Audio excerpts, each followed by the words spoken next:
So iPhone has finally joined the USB-C club. But how universal is Apple's implementation of the port? Let's test as many types of USB-C devices to see what works and what doesn't. First off, even though the 15 Pro offers USB 3 speeds, it should be noted that the included cable is still only USB 2.0. So you'll need to buy a separate cable if you want to take advantage of the Pro model's fast transfer speeds. This is standard for phone manufacturers, which could be to do with the full feature cables being twice as thick as standard cables, but could also just be cost cutting. Okay, it charges AirPods, but will it play nice with a Samsung? Look at Apple and Samsung coming together in harmony. So beautiful to see these guys getting along. Oh, you little shit. It's probably because the iPhone has the lower battery percentage, so it's charging off the Samsung. I'll charge up the iPhone and retest.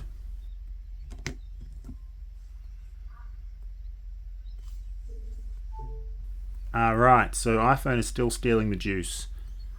I worked out this was because there's a setting on the Samsung to charge connected devices. And once that was disabled, the iPhone would give it some power. While I've got these two connected, I'll see if I can transfer and view files from each other. Yep, I can view all the files on the iPhone and vice versa. Importing those files between devices works easily too.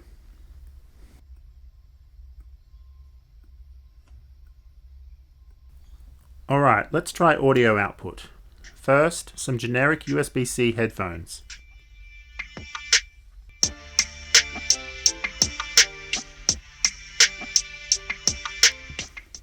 The inline mic works too,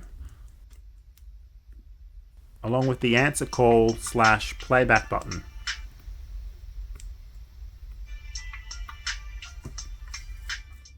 Higher end microphones work too, and the app FEROX even shows the name of the microphone, which I thought was cool. Now vloggers and creators can connect their USB microphones direct to their iPhone. But what about a generic USB-C to headphone jack?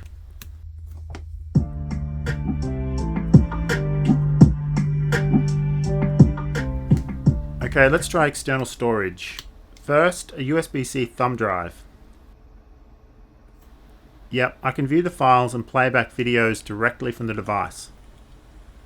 To remove the charging port assembly, I'll first need to remove the battery. Next is a micro SD card reader.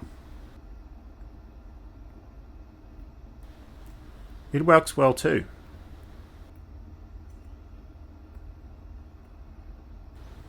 One cool thing you can now do is record directly to external storage.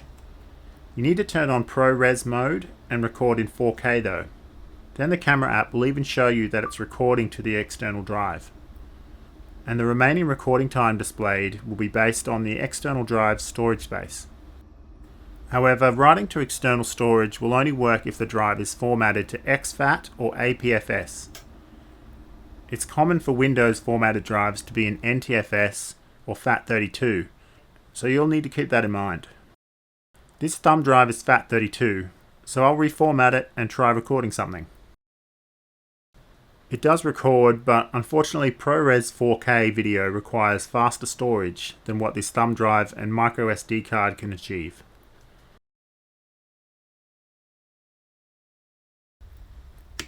What about some external mechanical hard drives? Does the iPhone provide enough power? Yes. All the files on my 4TB NTFS formatted drive can be viewed and played back. I also formatted a 1TB drive in exFAT, so I can now transfer files to it.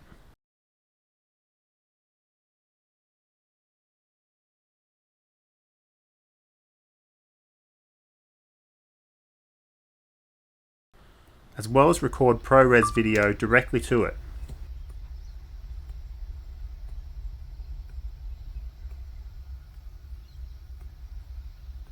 Whoa, 5 GB for 48 seconds of footage. However, unlike the flash memory, playing it back actually looks good. the footage recorded to the flash storage was all choppy and sped up. So if you're using flash storage, it'll need to be very high end.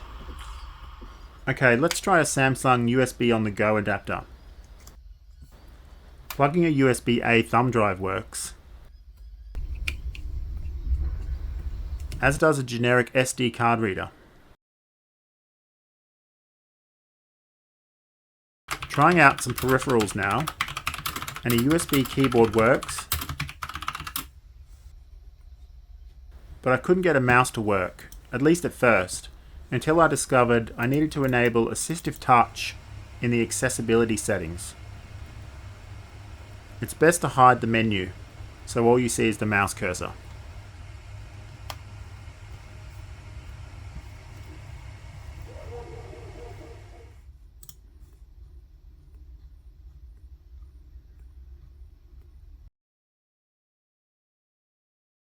Okay, next we'll have a look at video output. Here we have a USB-C to DisplayPort cable, one that many people use to connect a MacBook to a monitor. This works great on iPhone too, enabling you to broadcast your phone screen on a larger monitor. For YouTube, movies, business presentations, and gaming. Here I've connected a PS5 controller to the phone via Bluetooth, and can play advanced games that make use of the A17 Pro chip.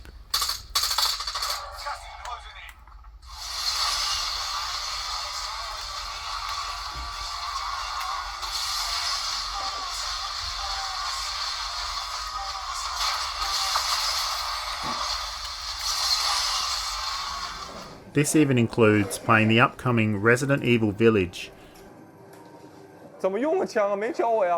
which is a current PS4 and PS5 release that will run on your iPhone 15 Pro. The resolution's going to be lower, but still, that's pretty insane.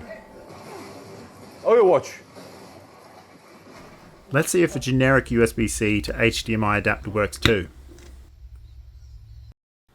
Yep, it works straight away.